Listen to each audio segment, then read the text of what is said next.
Lagi-lagi kasus korupsi terjadi lagi di tanah air tercinta kita. Belum selesai kasus kemarin jadi perbincangan, sekarang udah ada lagi tersangka baru.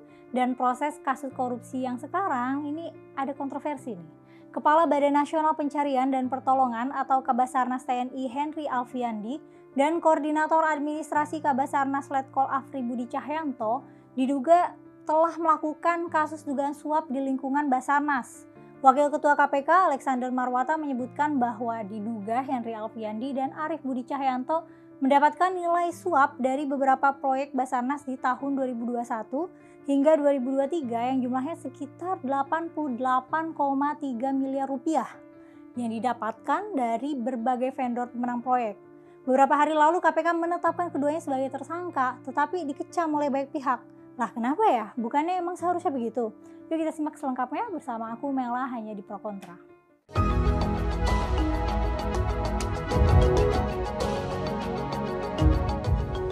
Beberapa hari yang lalu KPK menetapkan Henry Alfiandi dan Afri Budi Cahyanto sebagai tersangka kasus dugaan suap di lingkungan Basarnas. Akan tetapi penetapan tersangka KPK ini diprotes oleh TNI karena menyalahi aturan. Menyalahi aturan gimana tuh? Jadi KPK dianggap menyalahi aturan karena menetapkan anggota TNI sebagai tersangka karena KPK sendiri tidak memiliki wewenang atas TNI. Pada saat KPK mengumumkan Henry dan Afri sebagai tersangka, Pusat Polisi Militer atau Puspom belum ada penetapan tersendiri bagi Henry dan Afri. Komandan Puspom TNI Marsikal Muda Agung Handoko mengaku kecewa pada KPK setelah lembaga anti rasuah itu menetapkan Kepala Basarnas Marsikal Madya Henry Alfiandi sebagai tersangka. Agung Handoko menyebut KPK telah melampaui kewenangannya setelah menetapkan Henry Alfiandi sebagai tersangka. Agung menyatakan penetapan tersangka bagi anggota TNI aktif nggak bisa dilakukan oleh KPK, tapi itu kewenangan polisi militer. Pada akhirnya, Wakil Ketua KPK yaitu Johanis Tanak meminta maaf atas penetapan itu dan menyalahkan penyelidik tim operasi tangkap tangan atau OTT. Pernyataan ini direspon banyak pihak sampai-sampai pegawai KPK meminta pimpinan untuk mundur. Tapi Wakil Ketua KPK yaitu Alexander Marwata bilang bahwa tidak ada surat perintah penyidikan atau sprindik yang dikeluarkan lembaga untuk kasus Henry dan Afri. Dan karena mereka berdua adalah oknum TNI, maka diserahkan kepada Pusat Polisi Militer untuk diselidiki lagi lebih lanjut. Dan Senin kemarin tanggal 31 Juli 2023, Puspom menetapkan Henry dan Afri sebagai tersangka. Keduanya telah ditahan di instalasi tahanan militer milik Pusat Polisi Militer Angkatan Udara di Halim, Jakarta.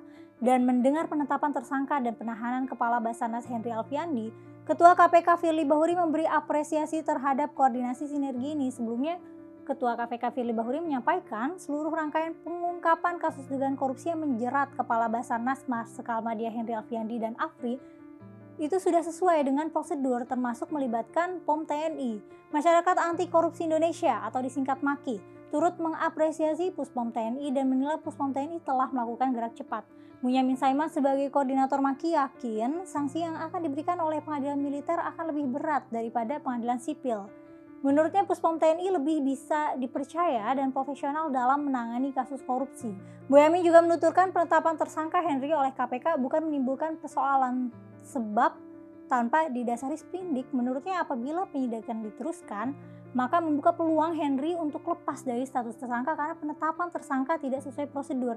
Ia juga berpendapat kalau kemarin dipaksa lanjut diproses oleh KPK, tersangka bisa saja bebas karena KPK tidak berwenang terhadap TNI karena harus diproses oleh Dewan Pengawas. Kasus yang berliku-liku ini mengundang pernyataan ahli hukum dari Universitas Muhammadiyah Jakarta, Hairul Huda.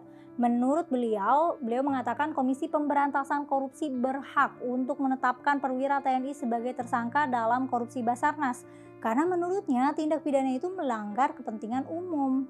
Hairul menyebut KPK ciut nih dalam hal ini, padahal kata Hairul KPK bisa merujuk pasal 65 Undang-Undang Nomor 34 Tahun 2004 tentang Tentara Nasional Indonesia.